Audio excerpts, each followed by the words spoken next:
교재 67페이지 함께 보겠습니다. 저자는 천사들보다 뛰어나신 예수 그리스도를 통해 받은 구원의 말씀을 유념할 것을 권면합니다. 예수님은 만물이 그분 앞에 복종할 탁월하신 분이시지만 이 사실은 아직 완전히 계시되지 않았습니다. 그리스도께서 낮아지신 것은 하나님의 택한 자녀들을 대신하여 고난을 당하심으로 그들을 형제로 삼고 성도들을 죄와 죽음에서 구원하기 위함입니다. 예수님은 온갖 시험을 경험하셨기 때문에 연약한 인간들을 깊이 이해하며 도우실 수 있습니다. 히브리서는 신약 성경에서도 상당히 좀 해석하기도 어렵고 여러 가지 어려운 그런 책으로 알려져 있습니다. 우선 저자가 누구인가 하는 것도 바울일 것이다, 아볼로일 것이다, 그리고 바나바일 것이다, 여러 가지 설이 있지요. 내용도 자세히 읽어보면 다른 서신서들보다 좀 어렵습니다. 참 이해하기가 쉽지가 않은데요. 기본적으로 이렇게 이해를 하시지요. 히브리서는 특정한 교회를 위한 문제가 아니고 당시에 성도들이 고민하는 문제에 대한 해결책입니다. 고린도 전서 하면 고린도 교회의 문제에 대한 답변, 에베소서 하면 에베소 교회에 주는 특별한 권면인데, 히브리서는 어느 특정한 교회에 주는 교훈이 아니라 그 당시에 신앙의 어려운 문제들을 잘 정리한 책이다. 그런데 어떤 어려움이 있느냐? 히브리서는 어제 오늘 우리가 읽었지만 천사 이런 이야기 나옵니다. 여러분, 다른 성경에 보면 천사 이야기가 별로 안 나오거든요. 그럼 이 히브리서에 어떤 목적으로 썼느냐 하면, 히브리서를 읽는 이 독자들은 원래 유대교인입니다. 유대교인은 어떤 교인이냐? 지금도 생각해 보면 구약 성경은 믿는데 예수님도 구약의 선지자 중에 한 사람이지 인류를 위하는 구원자는 아니다 하고 믿는 사람들이 유대교인입니다. 지금도 이스라엘 사람 중에서 예수님을 구원자로 믿는 자들보다 유대교인들이 훨씬 많습니다. 예수, 그 사람도 구약의 선지자 중에 한 사람이지, 그분이 우리 죄를 지고 돌아가셔서 그분이 하나님의 유일한 아들이고 그분을 믿으면 구원 얻는다, 그렇게 인정하지는 않습니다. 그러니까 이제 유대교인이었다가 예수 그리스도에 대한 소식을 듣고 예수님을 믿었거나 믿으려고 관심을 가진 사람 중에서 정말 예수를 믿어야 되나? 아니, 우리가 지금까지 믿어온 유대교가 더 낫지 않나? 꼭 예수를 구원자로 믿어야 될 이유가 있나? 이러면서 구약에는 익숙한데 예수님을 꼭 믿어야 되는지에 대해서는 망설이는 사람, 또는 예수님을 믿으려고 하다가 다시 유대교로 돌이켜나는 사람, 그런 사람들로 하여금 예수님이야말로 인류의 구원자다, 예수님 믿어야 구원을 얻는 것이니 예수님을 믿는 진리의 도에 바로 서야 한다, 그 주제를 말하고 있는 것이 히브리서다, 이렇게 생각을 하시면 되겠습니다. 자, 그렇게 기억을 하시고 1절 한번 보겠습니다. 자, 1절 말씀 함께 읽어봅니다. 시작. 그러므로 우리는 들은 것에 더욱 유념함으로 우리가 흘러 떠내려가지 않도록 함이 마땅하니라. 아멘.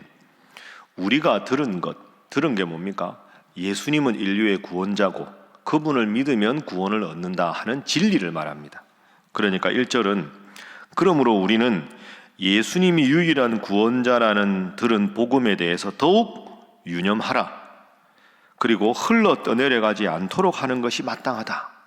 그러니까 예수님이 인류의 구원자고 하나님의 유일한 아들이라는 걸 들어놓고 그걸 믿지 않고 그냥 한 귀로 듣고 한 귀로 흘려버린다는 거죠. 그게 흘러 떠내려간다 하는 말입니다.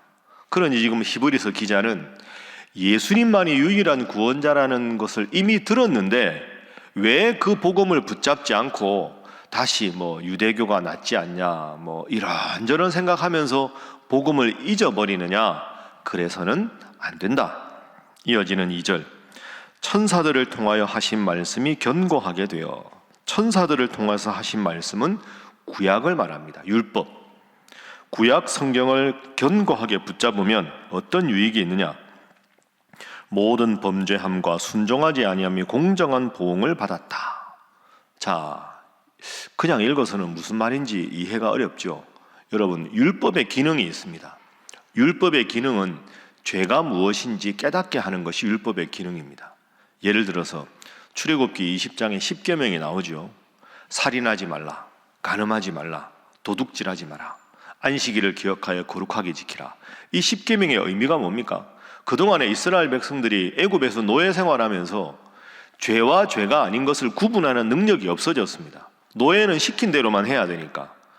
그러니까 지금 노예 건성이 430년 동안 딱 찌든 상태로 광야를 지나서 가나안 땅에 들어가면 하나님께서 인도하셨는데 하나님이 기뻐하시는 것과 하나님이 금하시는 것이 무엇인지 알아야 하나님 백성답게 살지 않겠습니까? 살인하지 말라 하나님이 말씀하셨으니 살인이 죄구나. 도둑질하지 말아라. 도둑질하는 것은 죄구나. 그래서 하나님이 기뻐하시는 것과 하나님이 싫어하시는 죄가 무엇인지를 깨닫게 하는 것이 율법입니다. 우리가 출애굽기, 레위기, 민수기 쭉 읽으면 제사는 이렇게 지내라, 제물은 이렇게 해라, 번제는 이렇게 해라, 그렇게 복잡한 말씀을 주신 이유는 하나님이 기뻐하시는 것과 하나님 앞에 해서는 안 되는 죄를 구분해서 죄는 짓지 않고 하나님 기뻐하시는 일은 하게 하는 겁니다. 자, 그렇게 생각하고 2절 보십시오.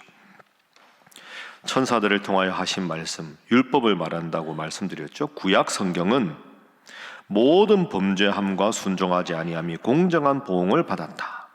이것은 죄구나, 이것은 죄가 아니구나 하는 것을 깨닫는 것이 구약의 기능이다. 그러면 구약을 완성하신 예수님은 어떤 분이냐? 3절, 자 함께 읽습니다. 시작. 우리가 이같이 큰 구원을 등한히 여기면 어찌 그 보응을 피하리요? 이 구원은 처음에 주로 말씀하신 바요 들은 자들이 우리에게 확증한 바니. 아멘. 큰 구원이 나옵니다. 한번 따라하시죠. 큰 구원. 큰 구원이 뭘까요? 예수님 믿어 구원 얻는 것. 그게 큰 구원입니다. 그러니까 2절 3절을 풀이하면 이렇게 되는 거죠.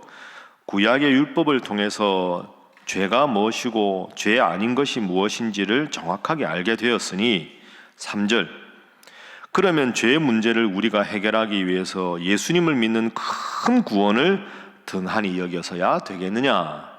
더 쉽게 말하면 구약은 구원자가 오실 것이다, 신약은 구원자가 오셨다. 그 구원자가 누굽니까? 예수님이 오셨는데, 구약 성경을 잘 이해한다는 말은 구약을 완성한 분이 예수님이라는 걸 인정하는 것인데, 어떻게 구약 성경만 성경이고 예수님을 믿어야 되나? 그걸 왜 망설이느냐? 구약은 죄를 깨닫게 하는 것이고 예수님은 깨달은 죄를 해결하기 위해서 십자가에 죽으신 분인데, 구약을 통해 죄를 깨닫고 죄의 문제를 해결하기 위해서 예수님을 믿지 않는다는 것이 말이나 되느냐? 왜 유대교로 돌아가려고 하느냐? 어리석은 사람들아. 이게 지금 2장의 주제가 됩니다. 그래서 첫 번째 기도 제목은 말씀을 바로 알고 바로 믿게 하소서 하는 것입니다. 말씀을 바로 알고 바로 믿게 하소서. 그러니까 말씀드렸지만 히브리서는 이렇게 읽으면 분명히 말은 읽었는데 이게 뜻이 이해하기가 쉽지가 않습니다. 이렇게 생각하면 명확하죠. 구약을 통해서는 죄를 깨달았지만 죄를 내가 안 지을 수 없는데 구약을 완성하신 예수님을 믿고 죄를 해결하고 예수님을 구원자로 믿는 것이 마땅하다. 다시 유대교로 돌아가서는 안 된다. 바로 알아야 바로 믿습니다. 여러분 늘 새벽마다 이 말씀 바르게 깨닫고 바로 믿어서 구원의 도를 분명히 붙잡는 여러분 되시기를 주님 이름으로 축복합니다. 이렇게 쭉 설명을 하다 보면 마음에 어떤 질문이 생길까요? 어제도 천사 이야기가 나왔는데, 그럼 구약에 익숙한데 예수님을 구원자로 안 받는 사람 중에 이런 사람들이 있는 겁니다. 예수를 믿어야 구원받는다고요? 그 예수님은 죽었잖아요. 그렇지. 아니 예수님은 인간의 몸을 입고 와서 33년 사시다가 십자가에 죽으신 분이고, 구약에 나오는 천사들은 천상의 존재고 영원히 살고 죽지 않는 거 아닙니까? 그런데 천사와 예수님을 비교하면 천상의 존재고 거룩한 존재고 죽지 않은 천사가 예수님보다 훨씬 더 훌륭한 거 아닙니까? 예수님은 인간의 몸을 입다가 33년 겨우 살다가 돌아가셨는데 예수님 믿어 구원 받겠습니까? 천사보다 못한데 이렇게 생각하는 사람들이 자꾸 생겼다는 거죠. 그 문제에 대한 대답을 하고 있습니다. 자, 한번 계속 보겠습니다. 9절 보시죠. 9절 전에 이제 앞부분부터 보겠습니다. 자, 7절 말씀. 7절 말씀은 시편을 인용한 것인데요. 자, 7절 말씀 함께 읽습니다. 시작. 그를 잠시 동안 천사보다 못하게 하시며 영광과 존귀로 관을 씌우시며. 아멘. 자, 이게 무슨 말씀인가 하면 구약의 시편 8편에 다윗이 여호와 우리 주여 주의 이름이 어찌 그리 아름다운지요, 주의 손가락으로 만드신 주의 하늘과 주의 만드신 달과 별들을 내가 보니 사람이 무엇이간데 주께서 저를 생각하시며 인자가 무엇이간데 주께서 저를 곤고하시나이까. 쭉 나오다가 주께서 저를 천사보다 조금 못하게 하시며 이렇게 나오거든요. 그러니까 이게 무슨 뜻이냐 하면 천사는 불멸의 존재고 예수님은 죽음을 경험하셨습니다. 그 사건만 딱 보면 천사는 안 죽는데 예수님은 돌아가셨다. 그 돌아가셨다는 면에서 천사보다 조금 못하게 만드셨다. 그게 7절입니다. 그런데 왜 그러면 그렇게 하셨는가? 이유를 설명합니다. 히브리서 기자가. 자, 9절. 자, 9절 함께 읽습니다. 시작. 오직 우리가 천사들보다 잠시 동안 못하게 하심을 입은 자 곧 죽음의 고난 받으심으로 말미암아 영광과 존귀로 관을 쓰신 예수를 보니 이를 행하심은 하나님의 은혜로 말미암아 모든 사람을 위하여 죽음을 맛보려 하심이라. 아멘. 자, 9절에 나오죠. 천사들보다 잠시 동안 못하게 하심을 입은 자 누굽니까? 예수님이죠. 예수님이 죽음의 고난을 받으신 이유는 죽음의 고난을 받으심으로 말미암아 영광과 존귀로 관을 쓰셨다. 영광과 존귀로 관을 쓰셨다가 뭘까요? 죽으셨다가 부활하셨다. 그래서 온 만인의 구원자가 되셨다. 왜 그렇게 하셨느냐? 하나님의 은혜로 말미암아 모든 사람을 위하여 죽음을 맛보려 하심이라. 모든 사람을 위하여 죽으신 것이다. 정리하면 천사는 영원히 살고 예수님은 죽으셨으니까 예수님보다 천사가 우월한 게 아니라 예수님이 왜 죽으셨겠느냐? 죽음 권세를 이기시고 부활하시고 죽으시기 전에 이 세상에 몸을 입고 오셨기 때문에 우리 인간의 몸을 입고 와서 우리와 함께 살아가시고 우리 인간이 경험하는 가장 극심한 고통인 죽음, 절망까지 경험하시고 희망, 부활로 올라가셨기 때문에 그분이야말로 구원자가 될 수 있는 것이다. 천사는 믿음의 존재가 아니다. 천사를 믿는다고 구원받는 게 아니다. 예수님은 죽지 않으셔도 되지만 우리가 다 죽기 때문에 우리가 죽은 후에 부활할 것을 알려주시기 위해서 먼저 천사보다 못한 몸으로 죽으신 다음에 부활하셔서 우리 살아가는 모든 사람은 죽어야 하지만 우리도 부활할 것이라는 천국의 소망을 갖고 살게 하기 위해서 의도적으로 죽으신 것이다. 그러니 천사보다 예수님이 못한 게 아니라 우리를 사랑하셔서 죽음의 고통을 맛보신 것이다. 이것이 히브리서 기자의 이야기입니다. 그래서 10절 보십시오. 그러므로 만물이 그를 위하고 또한 그로 말미암으니가 많은 아들들을 이끌어 영광에 들어가게 하시는 이래 우리도 죽지만 부활의 영광 천국의 소망에 들어가시게 하는 일에 고난을 통하여 온전하게 하심이 마땅하다. 여러분, 만약에 예수님이 이 세상에 하나님의 아들이니까 멋진 왕궁에서 태어나셔서 왕자로 33년을 탁 사시다가 죽지 않고 하늘로 탁 올라가셨으면 멋져 보이지 않겠습니까? 그렇지만 그러면 인류의 구원자가 되기에는 부족할 겁니다. 태어날 때부터 힘들게 태어나고 너무너무 어렵게 살아가는 사람이 예수님이 왕궁에 태어나서 왕자로 호의호식 하시다가 십자가에 안 돌아가시고 불말과 불병거로 하늘로 승천했으면 와 하는 사람은 있겠지만 저 사람은 왕자니까 저 사람이 내 힘든 걸 어떻게 하나? 저 사람이 밑바닥을 살아봤나? 내가 하루에 한 끼 먹고 이렇게 힘들고 죽을 고생하는 거 예수님 내 마음 몰라주잖아. 예수님이 무슨 구원자야? 부자들의 구원자는 되지만 나의 구원자는 아니야. 이런 사람이 많았을 겁니다. 그래서 예수님은 가장 낮은 구유에 태어나시고 아버지 일찍 돌아가시고 소년가장 돼서 어머님하고 동생들 건수하고 그러면서 죽은 힘을 다해서 살아가시다가 3년간 제자들 데리고 제대로 먹지도 못하시고 입지도 못하시고 그렇게 3년간 공생애 하시다가 가장 비참한 십자가에서 죽으신 겁니다. 왜 그러셨을까요? 저 예수님은 나를 모르셔, 내 아픔을 모르셔, 그 말을 할 수 있는 사람이 단 한 사람도 없게 하기 위해서 가장 낮은 곳에 태어나셔서 가장 비참하게 돌아가셔서 저 사람은 나를 몰라 할지 모르지만 야, 저 예수님은 내 아픔을 아시겠다. 저 예수님은 내 마음을 이해하실 거야. 그렇게 모든 사람들 한 사람도 예외 없이 구원자가 되게 하기 위해서 이 세상에 오신 겁니다. 그래서 그 예수님은 죽으신 거죠.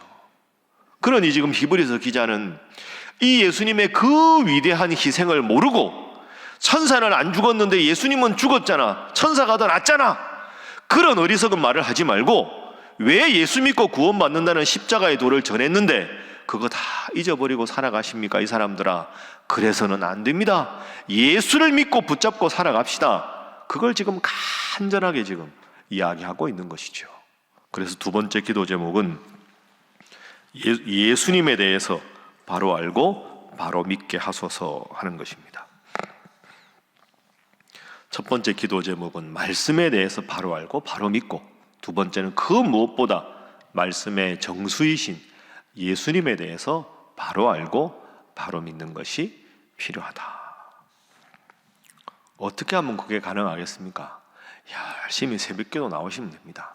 그죠? 3년에 한 번 성경이 있지만 매일 이렇게 한 장씩 읽어가면 여러분도 모르게 잘못된 성경의 지식이 교정이 되고 말씀 붙잡고 기도하면 살아있는 말씀이 역사하고 늘 이렇게 주님 앞에 나와서 말씀 읽고 기도하는 분들 되시기를 주님 이름으로 축복합니다. 우리도 살다 보면 어려울 때가 있고 고난당할 때가 있습니다. 예수님 십자가에 돌아가신 이유가 죽음을 경험하셨기 때문에 우리의 인생의 절망을 다 맡아서 위로해 주실 수 있는 분이다. 그래서 죽음, 그래서 오늘 본문은 앞부분에는 천사와 비교하고 두 번째는 죽음의 고난에 대해서 설명을 합니다. 자, 맨 마지막 절 한번 볼까요? 18절 말씀 함께 읽습니다. 시작. 그가 시험을 받아 고난을 당하신즉 시험 받는 자들을 능히 도우실 수 있느니라. 아멘. 이게 오늘 결론입니다. 천사보다 못해서 죽음을 경험하신 게 아니라 우리가 죽음과 같은 비참한 고난을 경험했을 때 예수님이 네 마음 내가 안다. 나도 경험했지 않냐. 내가 십자가에 죽어봤잖아. 내가 너의 마음을 알고 내가 너를 위로해 줄 수 있다. 그래서 십자가에 돌아가신 것이다. 18절. 그 예수님이 시험을 받아 십자가의 고난을 당하셨기 때문에 우리가 시험 받을 때 예수님의 이름으로 기도하면 예수님이 위로를 주신다.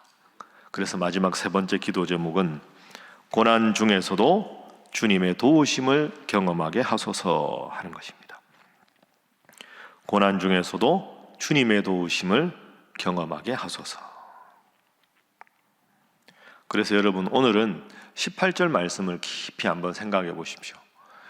막 힘들고 어려울 때, 답답할 때 예수님이 고난을 당하셨기 때문에 내 이 고난을 진심으로 헤아리고 위로해 주실 수 있다. 시험 걱정 모든 괴로움 없는 사람 누군가? 부질없이 낙심 말고 뭐 하자고요? 기도드려 아뢰세.